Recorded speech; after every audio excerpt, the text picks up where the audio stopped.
వచ్చే అన్నయ్య వచ్చేస్తున్నాడు. అసలు విషయం తేలిపోవాలి. జాడిని చదిపెట్టండి. ఊరుకుంటే లాభం లేదు.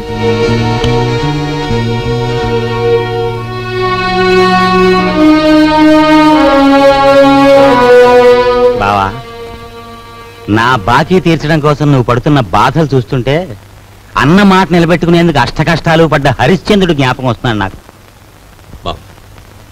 ఎంతకు నువ్వు చెప్పేదేమిటి? ఏముంది, నువ్వు హరిశ్చంద్రుడివి, మా నాన్నేమో విశ్వామిత్రుడు. నేను నక్షత్రకుండా అయిపోయాను అనవసరంగా. ఇదిగో ఇదంతా నాకు అనవసరం. నువ్వు మార్వాడి దగ్గరికి వెళ్ళి అర్జెంటుగా అప్పు చేసేయి. పుట్టిన ప్రతి చోట అప్పు చేశాను బాబు. నీ ప్రయత్నాలన్నీ ఫ్లాప్ అయ్యాయి కాబట్టి ఓ సూపర్ హిట్ ఐడియా చెప్తాను. ఏమిటి? దీనికి ఆడియన్స్ అంతా కావాలి. అత్తయ్య, అక్కయ్య, నా ఓన్ వైఫ్ సావిత్రి, ఓయ్ మేనల్లుడు, ఆడియన్స్ మొత్తం వచ్చేయండి. కమాన్. బావ కష్టాలన్నీ గట్టెక్కిపోవడానికి నేను 70mm ఐడియా ఇస్తున్నాను. అందరూ జాగ్రత్తగా వినండి. పెద్దాపురం బసవయ్య గారి అమ్మాయిని మన రాజుకి ఇచ్చి పెళ్లి చేసేస్తే వాళ్ళు భారీ ఎత్తున కట్నం ఇస్తారు. దాంతో ముందు నా కట్నం బాకీ తీర్చేయచ్చు. మన సరస్వతి పెళ్లి చేసేయచ్చు. మిగిలిన బ్యాలెన్స్ డబ్బుతో ఓ కిళ్ళి కొట్టు పెట్టుకోవచ్చు. కాకపోతే ఏంటంటే ఆ అమ్మాయికి ఓ కన్ను గుడ్డి, ఓ కాలు కుంటి. వెధవ సలహాలు ఒక నోరు మూసుకో. మా రక్తం ఓడ్చైనా సరే నీ కట్టిన డబ్బులు సెటిల్ చేస్తాం. అంతవరకు తేరగా తింటూ కూర్చో. అంతేగాని ఇంకెప్పుడు ఇలాంటి పిచ్చి పిచ్చి సలహాలు మాత్రం ఇవ్వకు. జాగ్రత్త. ఏమిటన్నయ్యా, మనిషి అంత మనిషి మీ బావని పట్టుకొని వాడంతంత మాట్లాడుతుంటే నువ్వు చూస్తూ ఊరుకుంటావా? ఓరే, పెద్దంతరం చిన్నంతరం లేకుండా ఇంటి అల్లుండి పట్టుకుని అట్ట ఎత్తి పొదేస్తే ఆడికి కాస్త గడ్డి పెట్టలేవు.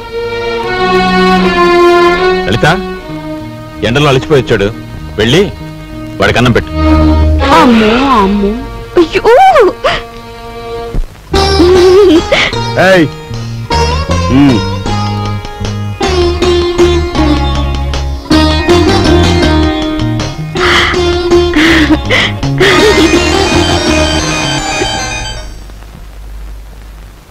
ఏమండి, మీ ఎలకలతో పనే ఉందండి. వాళ్ళు ఇంత అవమానించిన తర్వాత ఇంకా ఇక్కడ ఎందుకండి? పదండి పోదాం. ఈ అవమానం నా ఒక్కడిది కాదు. ఆంధ్ర సీడెడ్ నైజాం ఏరియాల్లో అత్తవారిళ్లలో సెటిల్ అయిపోయిన అల్లుళ్ళందరిదీను. అసలు నన్ను అవమానించిన రాజుగాడు కాదే, మీ అన్నయ్య.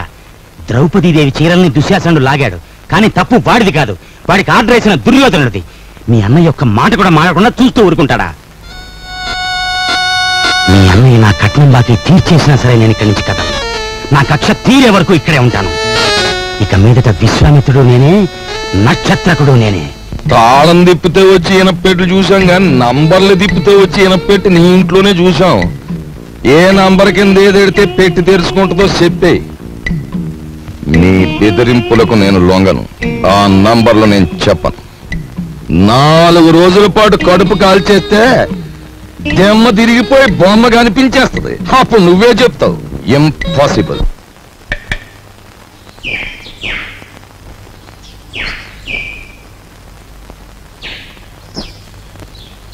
ఈ కుండంతా 4 రూపాయలమ్మా.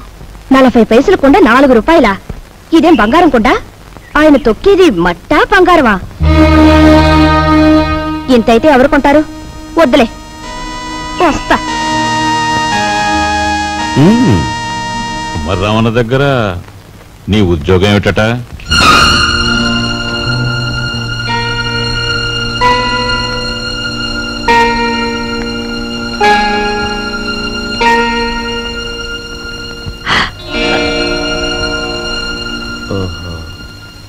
మాట్లాడమే. కుమారరామన్న దగ్గర నీ ఉద్యోగం ఏమిటి? మట్టి తొక్కటం, అతను తయారు చేసిన కుండాల్ని ఎండలో ఆరబెట్టడం, కాలిన కుండాల్ని బండి మీద సెంటర్కి చేర్చడం. అది. నువ్వు చదివిన చదువేమిటి? నీ మీద మేము పెట్టుకున్న ఆశలేమిటి? నువ్వు చేసిన నిర్వాకం ఏమిటి? అతను నన్నేమీ అప్లికేషన్స్ పెట్టమని లేదు, పోస్టల్ అడ్రస్ జత చేయమని లేదు, వెధవ ప్రశ్నలు వేసి ఇంటర్వ్యూ తీసుకోలేదు, రికమెండేషన్ తెచ్చావా అడగలేదు, లంచం ఇస్తావా అడగలేదు. నన్నుగా గౌరవించి నాకు ఈ ఉద్యోగం ఇచ్చాడు. కానీ నీ పెద్ద కొడుకు మట్టి తొక్కుతున్నాడంట గాని ఊరంతా మీ నాన్నగారిని అడుగుతుంటే ఆయనకెంత నామోషిగా ఉంటుందో ఒకసారి ఆలోచించావా? అమ్మా, ఎటువంటి వంశంలో పుట్టాడు, ఎటువంటి మహారాజుకు మనవడని పెంచుకున్నాడు. అసలు నేను చెప్పేది ఏంటంటే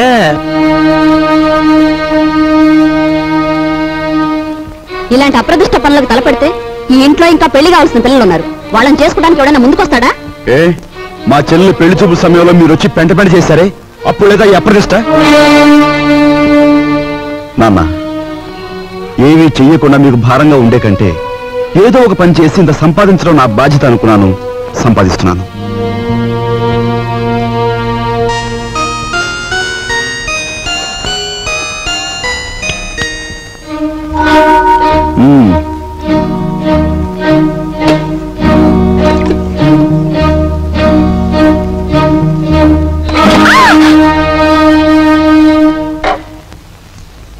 అక్కడ మట్టి తొక్కుతున్నట్టు ఇంట్లో ఎందుకు చెప్పు?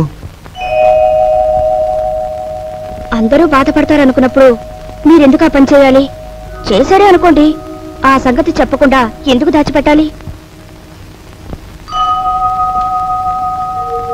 మా అమ్మా నాన్నల విషయం తెలిసిన, మా ఇంటి పరిస్థితి తెలిసిన నువ్వు ఇలా మాట్లాడు. మా ఇంట్లో సంపాదించేది మా నాన్న ఒక్కడు, తినేవాళ్ళు 10 మంది. ఆయన సంపాదించే ప్రతి రూపాయి వెనుక ఆయన పడే కష్టం ఆవేదన నాకు తెలుసు కాబట్టే ఆయనకి ఈ విషయం తెలియకుండా దాచిపెట్టాను. కట్నం ఇవ్వలేదన్న నెపంతో ఒకవైపు నుంచి మా మావయ్య బాధ పెడుతుంటే మరోవైపు నుంచి అప్పులు వాళ్ళు బాధిస్తున్నారు.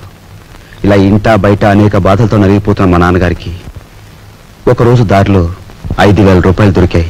మొత్తం తీసుకెళ్లి పోలీస్ స్టేషన్లో అప్పగించాను. దానిలో ₹1 కూడా నేను ముట్టుకోలేదు. ₹1 కూడా నేను ముట్టుకోలేదు.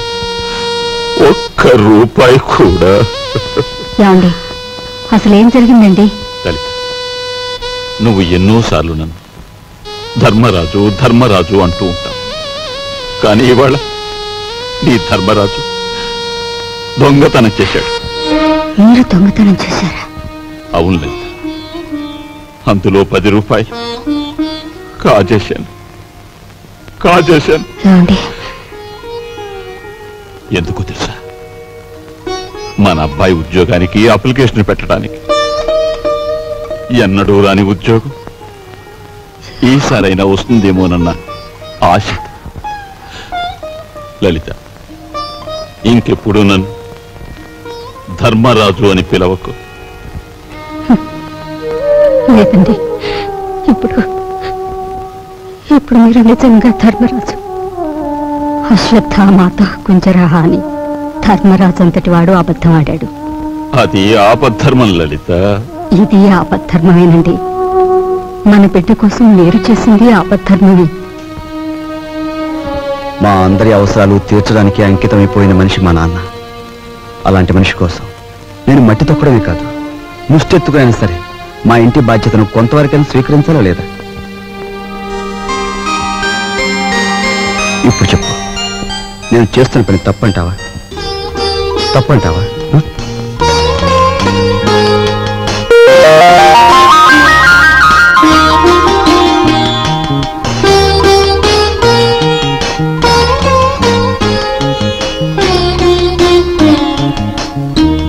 ఆ విధముగా రామలక్ష్మణులు అడవికి బయలుదేరిన వారు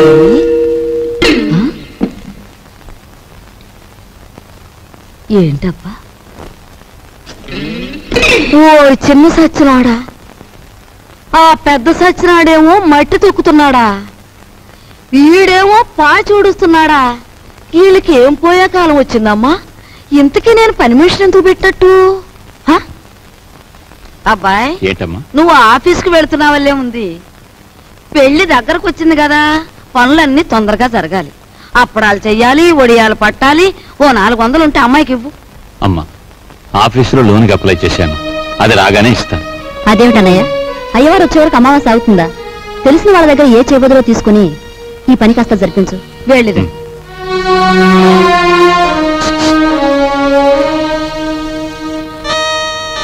ఏమిటండి, నీకు మధ్య ఏమన్నా పోయిందా? మన బాకీ తెచ్చుకున్న వాళ్ళని పెళ్లి పనులు చేసుకోమంటావేంటి? అయ్యో రామ, పెళ్లి చూపుల రోజు మీరేమన్నారు? మా కట్నం బాకీ తెచ్చకుండా ఈ ఇంట్లో ఏ శుభకార్యం జరగటానికి వీల్లేదన్నారా? ఇప్పుడు ఈ పెళ్లి జరిగిందనుకోండి, దానికి ముందు మన బాకీ తీరుస్తారన్నమాటేగా. అమ్మని, నువ్వు అసలు రాజకీయాల్లో దిగాల్సిందానివే, పొరపాటున నన్ను కట్టుకున్నావు. సమయానికి వచ్చారే పిల్లలారా, మీ పెళ్లి పనులు మేము అందుకోవద్దు, అలాగే మా ఇంట్లో పనులు కూడా. రండి రండి.